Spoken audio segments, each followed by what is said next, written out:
Começa mais um 16mm e hoje é dia de falar do quinto episódio de Watchmen. Agora sim a série chega em sua metade.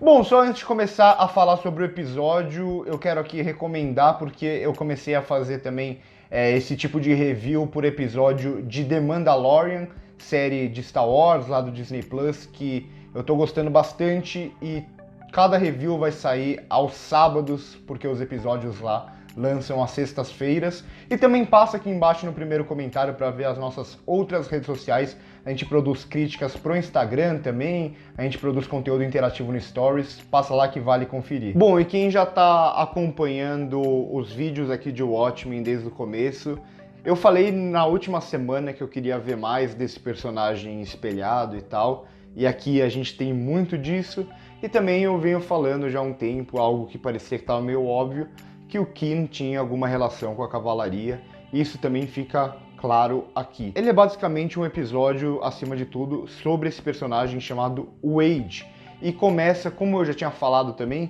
essa estrutura de começar com um episódio que parece que não tem muita relação com a trama principal, que na maioria das vezes vai se passar em outro período do tempo, aqui vai ser em 1985, e vai ser justamente no momento onde cai a Lula ali em Manhattan e mata muita gente. No caso, cai em Manhattan, mas a gente vê aqui que atingiu até outras cidades, como por exemplo New Jersey, como mostra nesse episódio. E aí a gente vê e entende muito do personagem já por essa primeira cena. Ele vivenciou isso, ele estava dentro de uma sala de espelho, então aí claramente já vem a referência e o porquê dele usar essa questão dele usar a máscara espelhada. E toda a forma como essa cena é construída é muito boa, ela é muito bem construída. Esse é um episódio muito bem dirigido, por sinal, e aqui como é filmada a cena dentro daquele lugar dos espelhos, e aí como a câmera vai sair e vai mostrar todos os corpos e vai se afastar um pouco mais até chegar na Lula. Então esse é um episódio que é extremamente bem dirigido, como a série vem sendo bem dirigida. Então outro exemplo também técnico muito bom é a trilha sonora, que continua maravilhosa.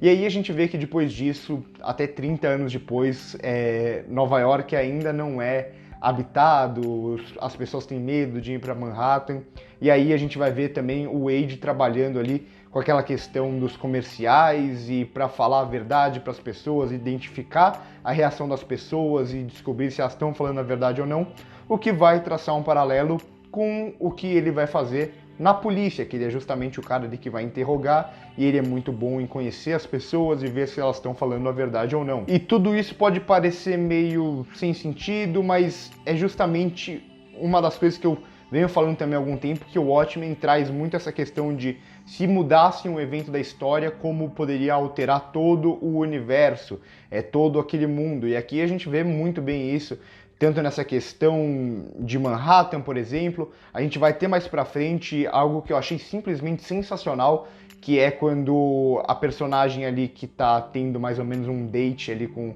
o personagem do Wade, vai falar pra ele de um filme chamado, se eu não me engano, Pale Horse, que vai ter toda essa questão da Lula chegando e matando todo mundo e tal. E aí a gente vai traçar o paralelo desse filme com a Lista de Schindler do Spielberg. Ambos foram dirigidos pelo Spielberg, um na vida real, a Lista de Schindler, e o outro na série, que se passaria mais ou menos no mesmo tempo. E aí o que isso quer dizer? Que pro Spielberg, na vida real, a coisa mais terrível, eu acho que para a humanidade, a coisa mais terrível que teve na história foi a questão do Holocausto, e por isso que a Lista de Schindler vai se tratar sobre isso, e aí ele vai até fazer a referência da menina com o casaco vermelho. Já na série, eles têm uma experiência extraterrestre, então você vê que isso chocou tanto as pessoas vivas nesse universo, que isso vai afetar eles mais até do que o próprio Holocausto. Então eu acho que isso que a série faz muito bem, é construir esse universo próprio, é trazer coisas que só vão existir nessa realidade. E aí na terceira cena a gente vai ver que a Laurie tá comandando tudo, e ela vai falar com o Wade, e o que vai mostrar muito no episódio é como o Wade é um cara traumatizado, ele é um cara com medo. Então você vê que até aquele lugar onde ele dorme que aquele lugar diferente que já tinha aparecido no episódio passado, nada mais é do que ele tentando se proteger. Então ele vive dentro desse medo constante de poder acontecer tudo aquilo de novo. Vai aparecer isso até na conversa que ele vai ter mais pra frente com a ex dele. E aí, nessa questão da Laurie tá comandando, a gente vê o fato de ter a escuta, que vai ser algo que vai ser relevante lá pra frente. Então, eu acho que a construção aqui do roteiro é muito bem feita. Como uma coisa é apresentada no começo e isso vai se fechar lá no final, sem ficar muito forçado. Não vai parecer que é apenas uma coincidência, não. Tudo isso é bem escrito no roteiro para que soe de forma extremamente natural. E quando eu falo dele usar a máscara dos espelhos, eu acho que tem até um duplo sentido aqui. Tem aquele sentido de o espelho para refletir o mal, como se fosse uma proteção dele de seres extraterrestres. Tem até aquela relação com sinais de usar o chapéuzinho que reflete e tal. E também tem a questão dele estar dentro da sala de espelhos e é como se o espelho tivesse protegido ele de morrer naquele dia. E ele vivesse constantemente dentro daquela sala de espelhos. Já na cena seguinte vai mostrar ele na casa dele até e vai mostrar ele comendo os feijões, e a referência aqui com o Rorschach é claríssima. Eu acho que essa cena vai continuar mostrando um pouco desse medo dele, mostrar onde ele mora e tal, a questão do alarme ali. Depois disso, a cena no centro de pesquisa, que mais uma vez vai mostrar como tudo tá conectado, a questão dos portais, a questão dos clones, que aí vai ligar também com Ozymandias, vai ligar com a cavalaria, que a gente vai ver nesse episódio, e aí também tem a relação dele com a ex, e a gente entende o porquê eles acabaram se separando, como ele não conseguiu fugir, como ele não consegue tirar da cabeça, como eu já disse, a questão lá de 1985. E nessa cena a gente descobre também que a pílula é nostalgia, o nome dela, e aí vai ter a relação até com as lembranças. Eu acho que isso não ficou 100% claro no episódio, mas já dá pra ter uma ideia muito boa, até pela relação de quem é a pílula. Vai ter a relação ali com o Will e com a Lady Trier, então a gente vai começar a entender mais. E como eu já tinha dito no episódio passado, por ser o episódio número 5, ser o episódio central da série, justamente do meio, ele ia ser um ponto de virada muito grande e ele provavelmente ia dar algumas respostas, e a gente vê aqui várias e várias respostas. Óbvio que ainda sem entregar tudo, porque se a gente entregar tudo no 5º episódio não faz sentido, né? A gente tem que ter muitas dúvidas na cabeça. Gosto também ali daquele grupo de ajuda que eles mostram, como as pessoas ficaram realmente traumatizadas.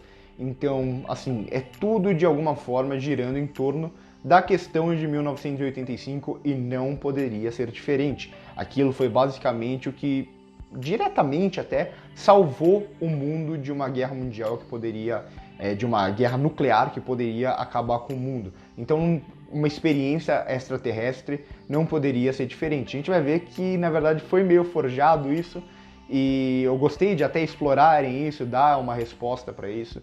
Mas, assim, não teria como ser diferente, não teria como o universo não girar em torno daquilo. E aí a cena seguinte vai ser talvez a grande cena, que é quando ele encontra ali a cavalaria, e aí a cavalaria explica um pouco, pelo menos, da motivação deles, que eles são liderados pelo Kin mesmo, como já parecia um pouco, e como o Kin tinha mais ou menos um acordo com o Jude depois da noite branca, e eles tinham meio que um acordo de um ficar com a cavalaria, outro ficar com a polícia, para manter as coisas da forma como eles queriam, meio que um acordo de paz, entre aspas. E aí a gente vê como eles estão usando o portal, como eles planejam usar o portal para trazer alguma coisa para a Terra. Eu acho que isso não ficou muito claro no episódio ainda.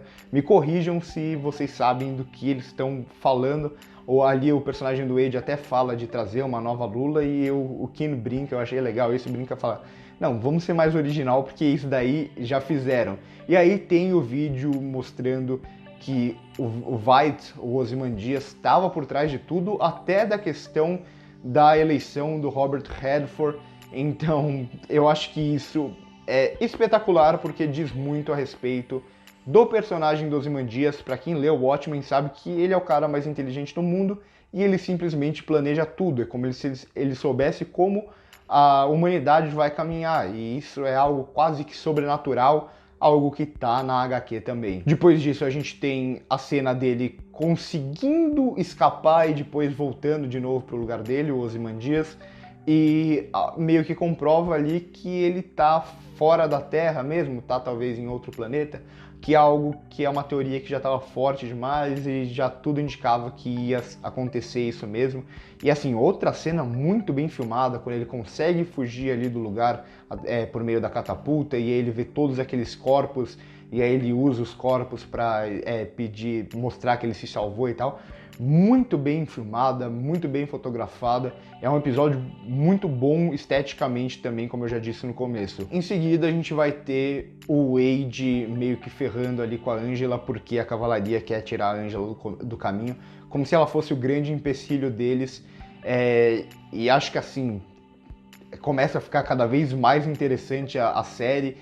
Começa a dar algumas respostas, mas ainda a gente não sabe 100% a motivação da cavalaria, a gente não sabe 100% a relação do Ozymandias com a Lady Trier e o que a Lady Trier e o Will estão por trás, se eles têm alguma relação com a cavalaria, se eles são oposição ou se eles talvez estejam trabalhando até junto de alguma forma com a cavalaria. Então, assim, ainda tem muitas questões em aberto e acho que é isso que vai continuar aprendendo muita gente.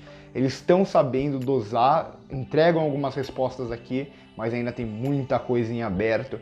Então, eu acho que a série tem tudo para ter uns próximos 4 episódios, assim, brilhante. Mais um episódio que eu gosto demais. E também mais um episódio que termina de uma forma que deixa aquele gostinho de quero mais e, enfim, para deixar a gente uma semana na expectativa para esperar o próximo episódio. Bom, então por hoje é só. Se você gostou do vídeo, já deixa o seu like, se inscreve no canal se ainda não é inscrito e comenta o que você achou do episódio, se você concorda ou não comigo, que dá pra gente bater um papo legal. Eu acho que isso é o mais legal da série, é o que a gente pode conversar sobre ela a cada episódio. Por hoje é só aí, corta!